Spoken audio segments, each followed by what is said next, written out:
என்ன இப்படி ஸ்மெல் அடிக்குது? 2 நாள்ல ஊர்ல எல்லாம் என்னத்த பண்ணி வச்ச?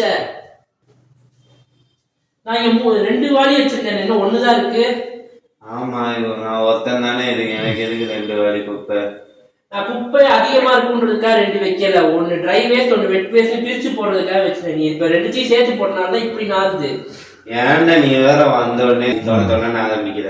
இந்த ஸ்மெல்லுனால தான் உனக்கு வந்து கரப்பு கொசுலாம் வந்தது. இதை நீ பிரிச்சு போட்டா உனக்கு நீ அதை பிரிச்சு போட்டாதான் இந்த குப்பை அழுகிறவங்களுக்கும் அதை எடுத்து பிரிச்சு வைக்கிறதுக்கு ஈஸியா இருக்கும். நீ அதை விட்டுட்டு எல்லாத்தையும் ஒன்னா டம்ப் பண்ணனா இப்படிதான் வந்து பேட் ஸ்மெல் வரும்.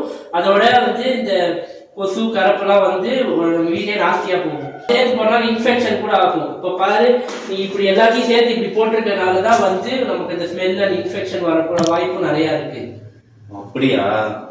சரி மக்களே, எனக்கு என் ஃப்ரெண்டு புரிய வச்சிட்டான், உங்களுக்கு நாங்கள் புரிய வச்சிட்டோம்னு நினைக்கிறேன்.